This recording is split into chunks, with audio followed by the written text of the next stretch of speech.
I'm a buyer on the Clippers. I think they're the only team that matches up really well, not just well, but really well against Golden State. Well, yeah, that perimeter size gap between them and the Warriors and how small they are in the backcourt and on the wing, that's a significant issue. One of the things that's really glared for Golden State this season is just their overall lack of athleticism.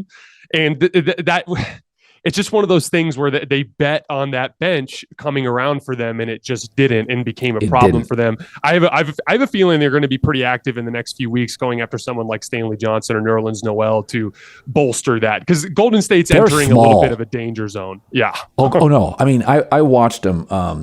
They played. Was it Minnesota? I watched them the other night.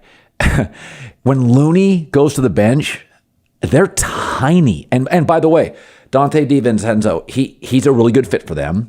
Mm-hmm. Peyton will be available in 6 weeks. They're getting very guardy. They're getting smaller, right? And even Wiggins, who has some length, is very rail thin. They've got, Minnesota was getting, I think it was Naz Reid. They were getting a lot of cheap buckets. They give, you're going to give up a lot. Now, Durant, his length against the Golden State with DeAndre Ayton. So it's like Golden State, when Looney hits the bench, they're tiny. And so it's, listen, they like Kuminga. They don't trust him. And Steve Kerr's like this. I think he likes Poole. I think he begrudgingly trusts him. Poole's immature. So they're a classic example. Great veteran culture, young guys. They tried to bridge it. They gave up on Wiseman. Kuminga they like but don't trust. Moody's not playing enough. And I think Kerr's offense is so reactionary. It's really a high-functioning offense. You have to be really smart. You need to have a high IQ to play in that offense. I mean, by the way, nothing against D'Angelo Russell. They couldn't get him out of town fast enough. And why because he was a little immature. But Wiggins, considered a one talent, but a 2 or a 3 personality, really cerebral player, very sensitive guy, cerebral player. He picked it up immediately. Like, that worked. So that's Andre Iguodala. That worked. Durant, high functioning, like a little bit of a basketball savant, worked instantly. So, if you're asking why don't these young players work for Golden State, it's effing hard. That system is hard. And Kuminga's the great example. 6'7", twitchy. You can tell they like him. Watching situational basketball, like, he's not around. Like, they just don't trust him. So I think we keep forgetting this is not the NFL. These kids come out of the draft, they're 19, and you're asking them to function in a like a Miami Heat offense. Like, you're talking Battier, Wade, Haslam, Ray Allen, LeBron. Come on, that is like nuclear fusion, the class in high school or college none of us wanted to take. You're talking about a different galaxy. So I just think Golden State, they're a victim of their own success. Their brilliance offensively, even defensively, they're really high end. It's hard for young guys. It's just hard. That's a fundamental difference between basketball and football too, where in football, especially in athleticism positions, like on the defensive line or a linebacker, you can see a player come out of the draft and immediately become an impact player. Basketball is such an IQ sport. And it's so skill heavy now, especially as it's gone more perimeter oriented. It's just extremely difficult for a young player to play winning basketball at the highest levels. It's one of the biggest reasons why that idea was flawed from the start, because you're banking on them like, hey, maybe when they're 21, 22, they'll figure it out.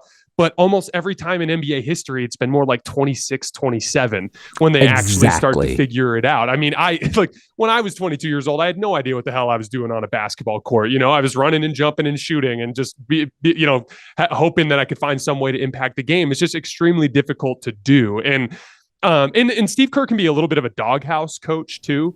Like, he's one of those coaches, like when he pulls you, he'll be like, oh, you're out of the rotation for the next week until you figure this out. Like, he's one of those kinds of guys. And I think that's a big part of why, Bob Myers straight up came out and said this. He's like, we have to be careful who we sign with that final roster spot, because we have to make sure Steve Kerr will actually play that person. You know what I mean? And so they're in kind of an interesting predicament. And every time I look at their rotation, I go, okay, Jordan Poole, Dante DiVincenzo, Jonathan Kuminga, Gary Payton, and JaMychal Green, that's kind of enough. They've got a bench. It's really hard when they're not healthy to have a good 8 or 9 man rotation to lean on. And when you have Wiggins, Draymond, and Steph all out of the rotation at the same time, that's your 3 best players. It's a miracle that they were able to win that game against Minnesota the other night, in large part because Klay Thompson went off. But they're in a situation where you trust the core so much, but you just haven't been able to get everyone available, and there's no depth there to carry them through the other stretches. Yeah, I mean, thank God Clay's had a great year. Clay's really played well.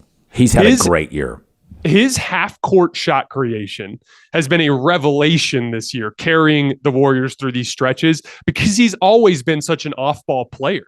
But he beat Minnesota the other night on the basketball, making plays for his teammates. It's such a unique, like, kind of late career shift from him as he's been able to it's almost like sheer force of will. Like Klay Thompson's one of those guys that I think he's kind of a little bit of a funny guy. So there's less of a serious attitude around him, but that dude is a savage competitor. When he hit that last 3 coming off that handoff on the right wing, he just went over to Minnesota's bench and was just talking all that shit to them. Like that dude is a savage competitor. So what I love about the Warriors is that last year in the final, Klay's not going to be the same defensive player he was. Like, that's over.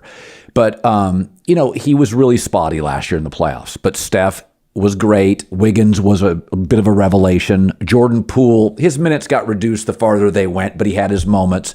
Draymond was hot and cold. I kind of feel like last year they stole one. They kind of stole a championship. Oh, absolutely. Like now, Klay's better. Steph will be, these injuries are funny. Steph's going to be completely rested for the postseason. The scope that Draymond got is fine. Wiggins has taken plenty of time off. They're like this veteran baseball team that's rested a lot of their starting pitching. And here we go. We're going to start moving into September baseball. And you're like, oh, everybody's ready to go. I've been saying this all year. They're not the same defensive team. Poole doesn't really want to engage in it most nights. Steph is limited. Klay's not the same. I think that's why they brought Peyton back. They know what they're not.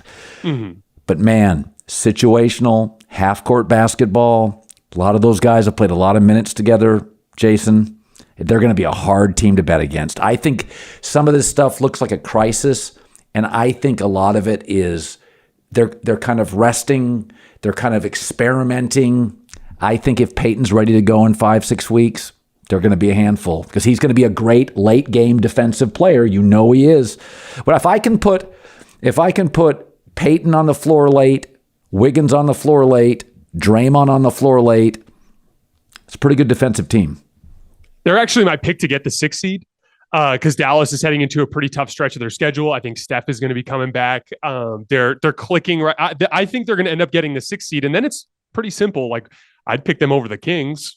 Absolutely. I think they'd beat the Kings. And then from there, you end up playing Memphis, which they've got a great matchup with Memphis specifically. They're just the smarter, bigger brother type of team. And then you have the time to get ready and get playing at your highest level in time for Denver in the last round.